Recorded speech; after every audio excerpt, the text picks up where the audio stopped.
The subway station buzzed with the familiar rhythm of city life, the hiss of doors, hurried footsteps, distant voices blurring into background noise.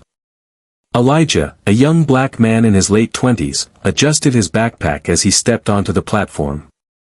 Exhaustion tugged at his body after a long, grueling shift at the auto repair shop, but the thought of his little sister's birthday dinner kept his feet moving.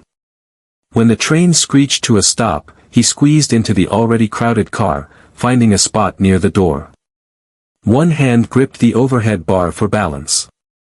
Across from him, a woman stood, visibly pregnant, clinging to a pole with one hand while cradling an oversized bag in the other. Sweat dotted her forehead, and her legs quivered as the train lurched forward.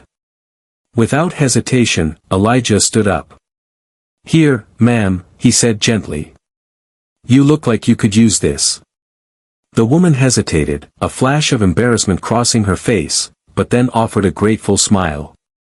"Thank you so much," she murmured as she lowered herself into the seat.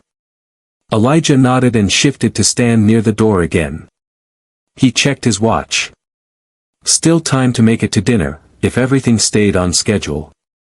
For a brief moment, he felt good. One small act of kindness. A simple gesture. But the moment shattered just one station later. The woman's head suddenly dropped forward. Her bag thudded to the floor. She collapsed to her knees, gasping for breath.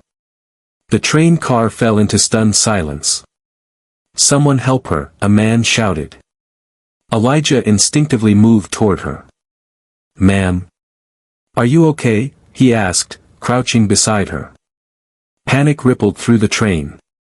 Voices overlapped. Someone pulled the emergency brake. Others fumbled with their phones, calling 911. Elijah stayed by the woman's side, uncertain but unwilling to walk away. Then, as another passenger helped prop her up, she lifted a trembling hand and pointed directly at Elijah. "It was him," she gasped.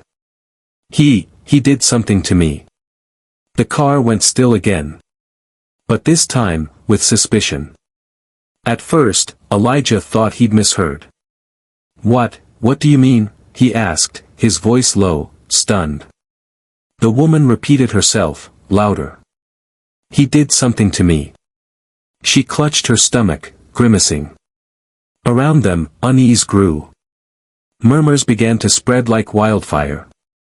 A man in a gray suit furrowed his brow. "I saw him standing near her."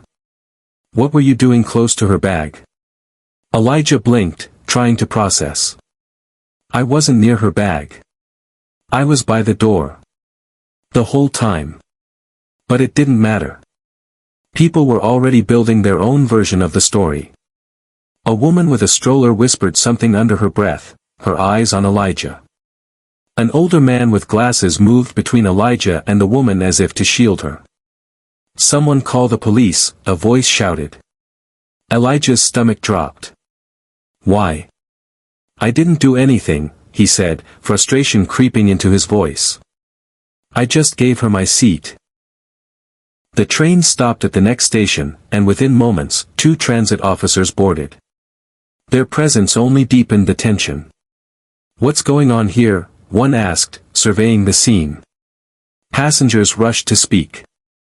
Fingers pointed. Accusations flew. "He gave up his seat," one woman said. But then, something seemed off. "He was standing close," another added. The officers turned to Elijah. His hands hovered slightly in the air, a silent declaration of peace. "You," one officer said. "Step off the train so we can sort this out." "I didn't do anything," Elijah repeated, more firmly this time. "Ask anyone. I just gave her my seat." Before he could step off, a voice rang out from the back. "Wait." A teenage girl with braids stood up, holding her phone. "I saw the whole thing. He didn't touch her. He literally just gave her his seat." Her words cut through the tension, a flicker of light in the shadows. But doubt lingered. The woman groaned again, gripping her belly. One officer crouched beside her. "Did someone hurt you?" he asked. She pointed again. It was him. I felt dizzy after he stood so close. I don't know what he did. But it was him. Elijah's heart pounded. He wanted to scream. To ask her why. Why was she doing this? But he remembered his father's voice, calm and steady in his memory. Stay calm. No matter what. Don't give them a reason to see you as a threat. The officers, now more alert, asked him to step off again. This is just protocol. We need to get her medical attention and figure this out. Elijah nodded reluctantly. As he walked off the train, he could feel every pair of eyes drilling into his back. The whispers followed him like smoke. Out on the platform, things escalated. More officers arrived. Passengers spilled out, retelling the story, and each version grew more dramatic than the last. She looked terrified. He was acting shady. I bet he tried to steal from her. Elijah leaned against the cold concrete wall as two officers questioned him.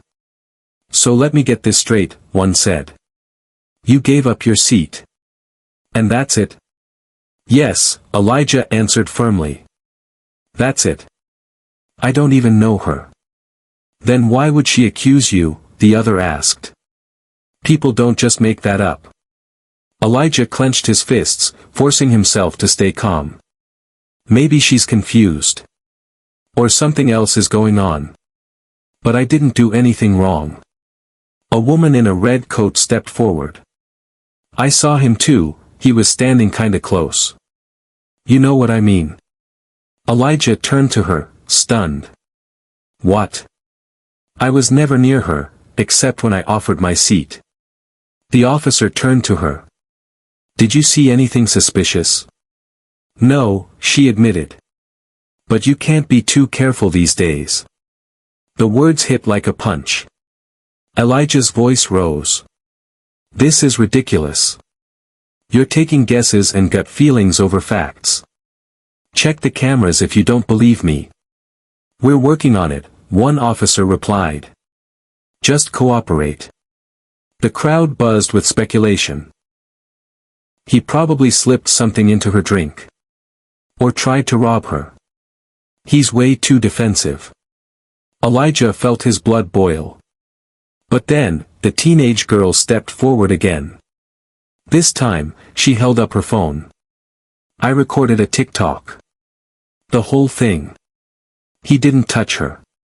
Didn't go near her bag. Just gave up his seat. She handed the phone to the officer.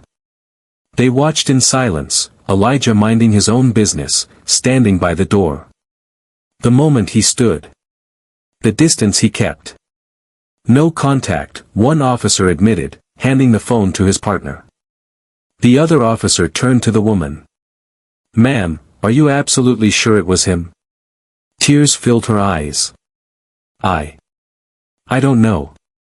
I felt dizzy, and he was just there. I assumed. You assumed? Elijah cut in, his voice trembling with a storm of emotion. You've got a whole crowd thinking I'm a criminal because you assumed. The crowd shifted. Some looked away, ashamed.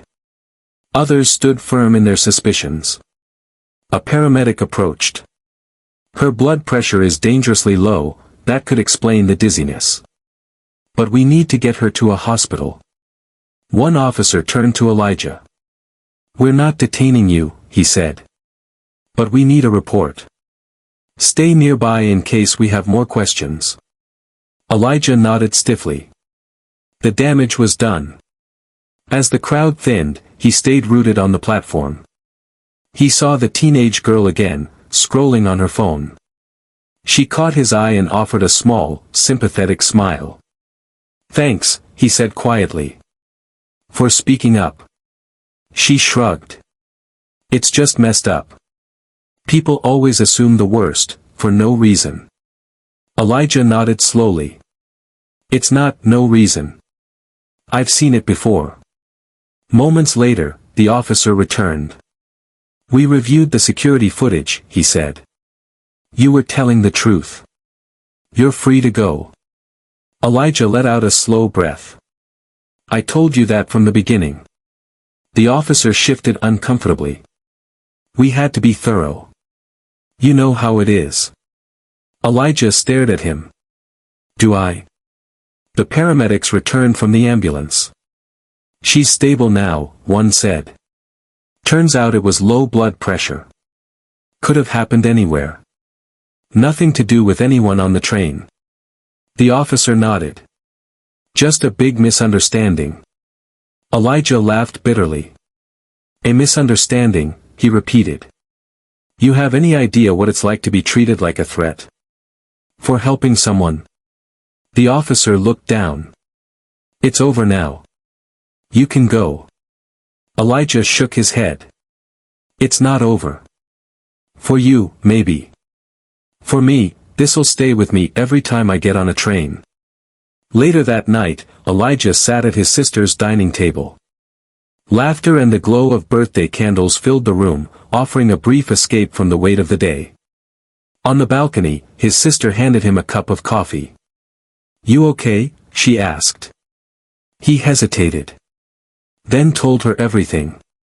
When he finished, she shook her head. It's not fair.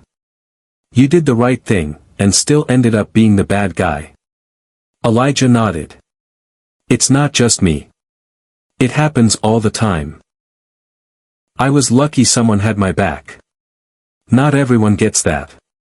She rested a hand on his shoulder. You can't control what people assume. But you can control how you respond. And you stood your ground. He thought about that. She was right. He hadn't lashed out. He hadn't walked away. He'd stayed calm. Maybe that had made the difference. And maybe, that's what really mattered. I'd do it again, he said softly. His sister smiled. That's why I'm proud of you. Stories like Elijah's remind us of the cost of assumptions. A single act of kindness can be twisted, or it can ripple. So before you rush to judgment, pause. Ask yourself, what's the full story? If this story moved you, don't forget to subscribe. Let's keep sharing the stories that matter.